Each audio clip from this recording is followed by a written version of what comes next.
في حفل نايف خرجنا من ستار السكوت، سكوتنا من ذهب وهروجنا من درر.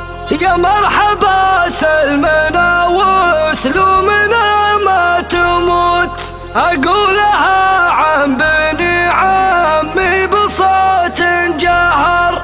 تثنى لضيفاننا واقع وصوره وصوت، باسم ابو حامد جعر بيديمه ذخر.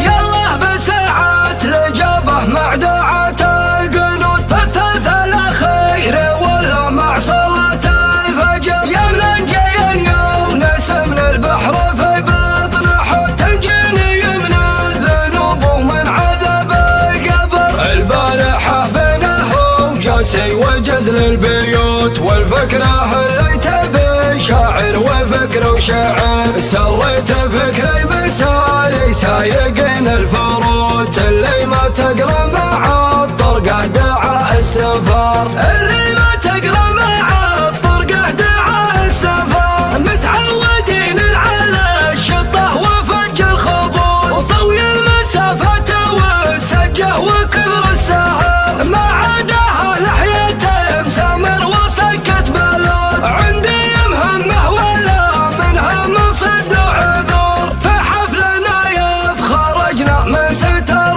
السكوت، سكوتنا من ذهب وهروجنا من درر. يا مرحبا سلمنا وسلومنا ما تموت، أقولها عن بني عمي بصوت جهر. تثنى لضيفاننا واقع وصوره وصوت، باسم ابو حامد جعر ربي يديمه ذخر. عود متونه تليق بها جداد البشوت، وتليق فيه المدايح والثناء والفخر. وتليق فيه المدايح والثناء والفخر. مر بعي عيال بن صابر كبر البخور، دروع عزوة كناد حان وقت الخطر. مجد عليه الدلايل والحجج والثبوت، منقوش في صخرة التاريخ نكش الحجر. أقولها من ثقة وأقولها من سموت، وأقولها من فخر وأقولها من سطر. شعر ولا من تهيت فرصتي ما تفوت، أشوفها في لزوم الربع وفرصة عمر. يا ابو سعد لا توصي قايد الجلبوت، علق عليه الهقاوي واترك للبحر. يا جعل بيت بنيته من كبار البيوت، فيه السعادة يا نايف والهنا واليسر. يلا بساعات لجبه مع دعاة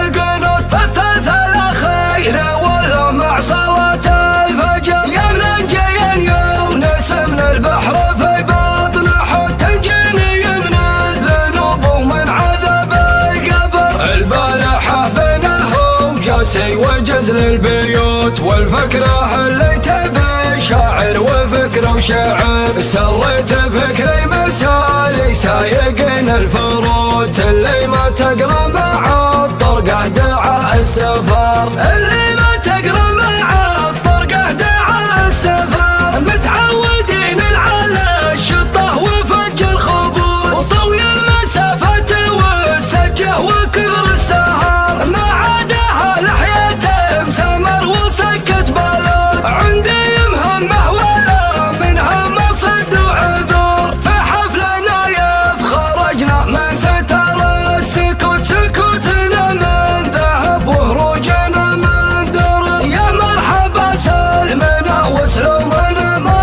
تموت، أقولها عن بني عمي بصوت جهر. تثنى لضيفاننا واقع وصوره وصوت، باسم ابو حامد جعر ربي يديمه ذخر. عود متونه تليق بها جداد البشوت، وتليق فيه المدايح والثناء والفخر. وتليق فيه المدايح والثناء والفخر. مر بعي عيال بن صابر كبر